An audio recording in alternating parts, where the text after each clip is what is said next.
Miles Davis, Straight No Chaser, with Monk, Coltrane, Adderley, and Garland. To listen to Castaway's choice, our Castaway is writer-director Joel Oliansky. Joel, you came to Hollywood by one of your classmates inviting you. Yes, I like to think I was one of the first people that took Francis Coppola seriously, except for the faculty that also let him in. I published his short stories in the literary magazine, and I wrote a column about him in the school newspaper, profiling him, in which I said I had my first midlife crisis when I was 22, and I found out he was 19.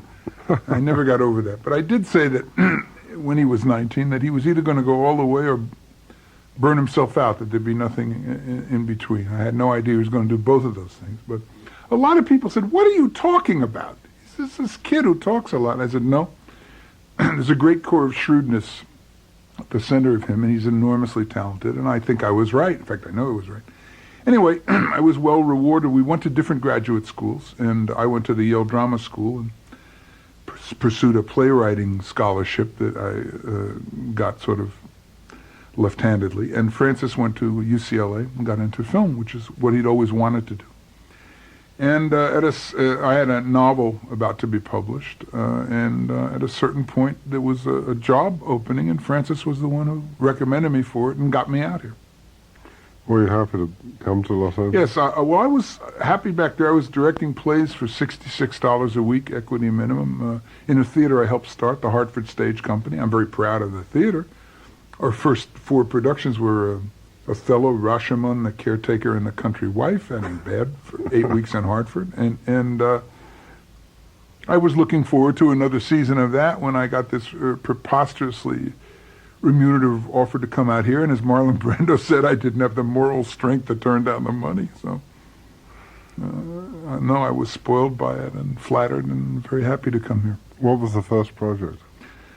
Well, the first 3 or 4 projects never got made. I can't even remember. It was an original that Francis thought I could do based on a short story I'd had in that same literary magazine for which in turn was based on a Rona Jaffe thing. Those were the days when you developed a project for Natalie Wood.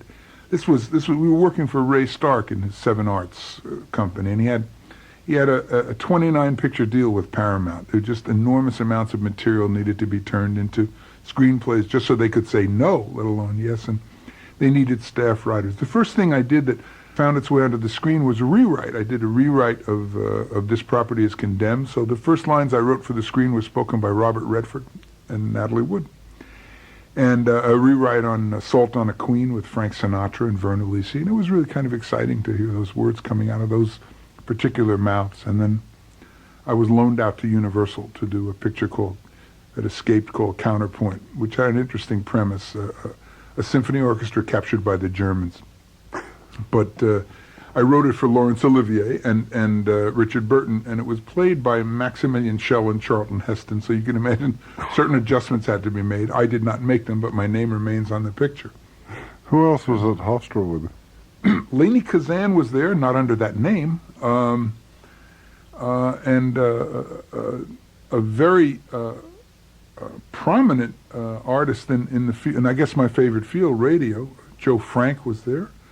And right after we were there, came the deluge, came the Susan Sullivans and Madeline Kahns and Patrick Duffys and Christopher Walkens. It was a very good drama department. You've chosen some Brazilian music, Tana Maria. Again, this may not be the best bossa nova record ever made or Brazilian record ever made, but I'm sure it's not in the class of Nascimento, people like that. But part of what I love about this music is the sound of the Portuguese language. And this has more Portuguese per square inch than any other record. And so I picked Tânia Maria for that reason.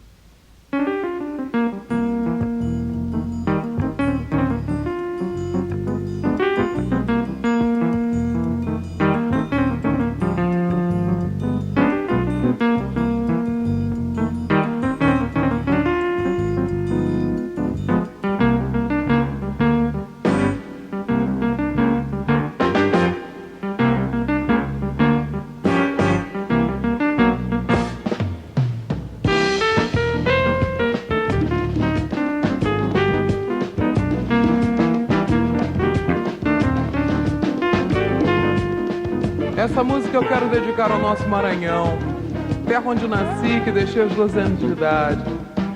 Minha infância e parte da minha adolescência foram povoados de imagens e personagens do Maranhão, contadas e recontadas pelo meu pai, minha mãe e por Euzinha, tia querida, moderna, sem preconceitos, avançada no tempo e na cuca, que me fazia sonhar com olho d'água, rumo ao meu boi, tambor de crioulo, dominó, burici, bacuri, buriti, jaçanã, piquipe, tomba, jussara, puxá, farinha d'água e outras coisas mais que continuam a alimentar minhas inspirações para dizer aquilo que sinto assim, desse jeito. Eu nunca fui ao Maranhão, mas eu gosto de lá. Eu nunca fui ao Maranhão, mas eu gosto de lá. Só sei que é amor de coração, ou de nascença, sei lá. Só sei que é amor de coração, ou de nascença, sei lá. Tudo que eu digo de informação de meu pai e de minha mãe, e de uma tia interessante que eu tenho que os amar.